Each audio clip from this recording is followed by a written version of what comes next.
How's everyone doing? Cool. Well, as you said, my name is Michael Garten. Fourth year at UCLA, go Bruins.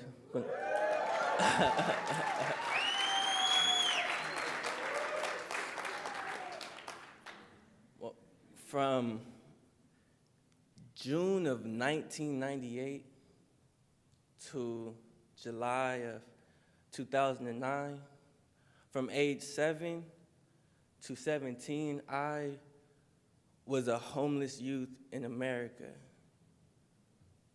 I've slept outside on the streets. I've slept on park benches. I've lived in shelter after shelter. I had to sleep in a car. I had to bathe in a car. I starved in a car for weeks, months at a time.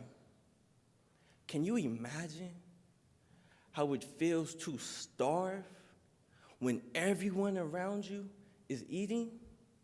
When you could literally hear your stomach digesting itself.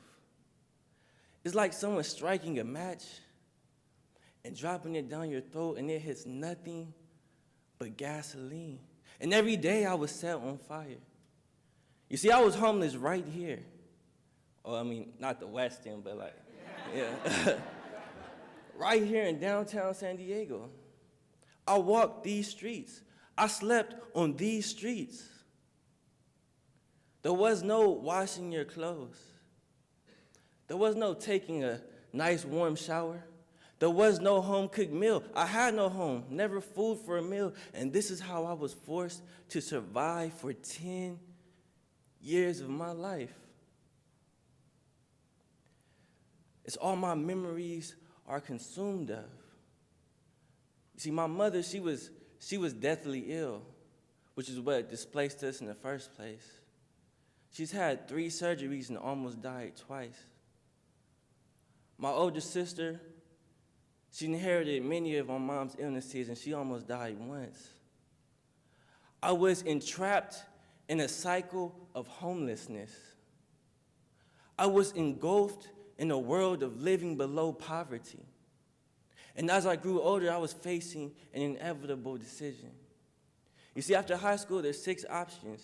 You have school, work, military, and then there's death, prison, or staying at home. I had no home, so that was gone. I didn't want to die. My father was already serving a life sentence for homicide. His father died in jail. My great-grandfather was murdered.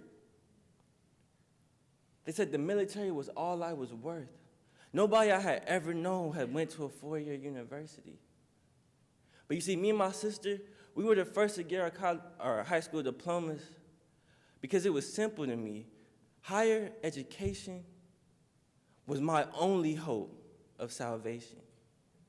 How else could I prevent my future children from growing up in the same manner as in which I did? To be looked upon as a heathen, to be seen as inferior, as something lesser. When people walked by me sleeping in cars or sleeping on park benches, they condemned me, they judged me. But what child chooses to be homeless? Yet it was still my burden to bear, and bear it I did, and it was hard. You see, homelessness in high school, they don't mix.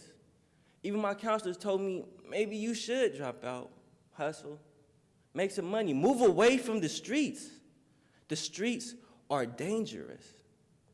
You see, homelessness places you on the streets, but what many fail to correlate is that the streets are where the gangsters and where the thugs hang out.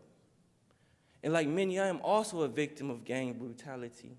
I've been jumped, assaulted, hospitalized, with 3 fractures cracked into my face and a gas bumble under my left eye. With a concussion, a swollen face, and bruises on my ribs that reminded me I was stomped on. And then after leaving the hospital, having to recuperate in the cold, breaking down car, it was hard as hell.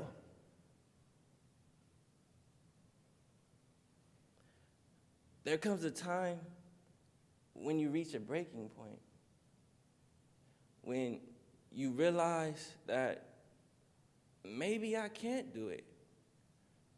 Maybe my naysayers were right about me.